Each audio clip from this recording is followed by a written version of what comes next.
Jaïr était le 7e juge d'Israël à l'époque de l'Ancien Testament. Il s'est levé en tant que juge parmi le peuple de Dieu après la direction de Tola.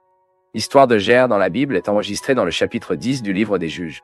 Et dans cette vidéo, vous comprendrez tout ce que la Bible dit sur qui était Jaïr, le juge d'Israël, et comment était sa période de direction avant le peuple de Dieu à un moment où les Israélites n'étaient pas gouvernés par les rois.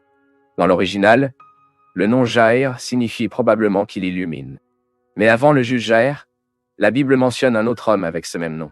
Ce premier, Jaïr, était le fils de Séph et semble avoir été un grand conquérant sur la tribu de Manassé. Lors de la conquête de l'Est de la Jordanie, il a remporté de nombreux villages à la frontière de Bassan et Giléad. Ces villages sont devenus connus sous le nom de Havot Jaïr, qui signifie essentiellement des villages de Jaïr ou des villes de Jaïr, comme nous le lisons dans le chapitre 32 et le verset 41. La mention de ce premier Jaïr est importante car, pour de nombreux érudits, le 7e juge d'Israël était probablement l'un de ses descendants saints. La Bible fait référence à Jaïr, le juge d'Israël, en tant que Giléadi, c'est-à-dire une personne de Gilead, le même territoire où le premier Jaïr était très actif au temps de la conquête de Canaan. Certains interprètes suggèrent que les deux Jaïrs peuvent être la même personne dans une sorte d'anachronisme de texte biblique, c'est-à-dire lorsque l'ordre chronologique n'est pas suivi dans le texte. Mais cette interprétation n'est pas très acceptée parmi les chercheurs.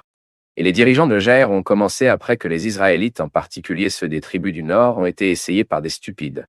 Le juge Foulish a dirigé les fils d'Israël après la réclamation désastreuse d'Abimelech, le fils de Gideon, qui a tenté d'établir une monarchie non autorisée à Sichem. Mais en lien avec le leadership de Tola, le texte biblique ne fait aucune référence à un ennemi spécifique qui a opprimé Israël. Et la même chose se produit également avec le leadership de Jaïr.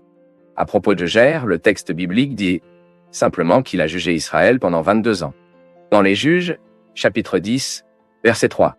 L'absence d'identification d'un peuple agresseur au cours des années où Jaïr a jugé Israël peut signifier que sa direction ne s'est pas concentrée sur la libération des Israélites de la main d'une nation oppressive, mais était plus dédiée à la résolution de leurs problèmes internes et des tribus israéliennes elles-mêmes. Le texte biblique ajoute également que Jaïr a eu 30 enfants qui ont parcouru environ 30 ânes et avait également 30 villes au pays de Giléad. Ces villes étaient également associées à la désignation de Havot Jaïr et le texte biblique dit a eu 30 enfants qui ont installé 30 ânes. Ils avaient une autorité sur 30 villes, qui sont toujours appelées villages de Jaïr et sont à Gilead. La description des 30 enfants de Jaïr qui ont marché sur des ânes et des villes gouvernées, probablement une indication du grand le pouvoir, l'influence et la richesse de la famille de Jaïr en Israël. Et à la mort de Jaïr, le texte biblique dit qu'il a été enterré à Cam. Peut-être aussi à Gilead, comme nous le lisons dans les Juges chapitre 10 et verset 5. Et après ce bref rapport, le juge Jaïr n'est plus mentionné dans une autre partie de la Bible. Fait intéressant, dans certaines listes de la période des juges d'Israël, Jaïr est considéré comme le 8e juge d'Israël au lieu du 7e. En effet, certains commentateurs considèrent Barak comme un juge aux côtés de Déborah, tandis que d'autres une direction de Déborah.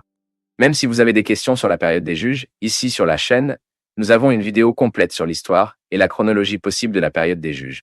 À la fin de cette vidéo, vous pouvez le regarder. La Bible mentionne toujours 2 autres personnes avec le nom de Jaïr qui vivaient après l'histoire israélite.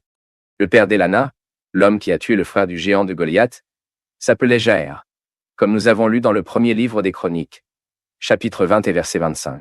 Ensuite, il y avait aussi un Jaïr qui appartenait à la tribu de Benjamin et était le père de Mordochéus, celui qui était un cousin et tuteur d'Esther, comme nous avons lu dans le livre d'Esther, chapitre 2 et verset 5. Et si vous aimiez connaître l'histoire de Jaïr, le juge d'Israël dans la Bible, laissez votre commentaire.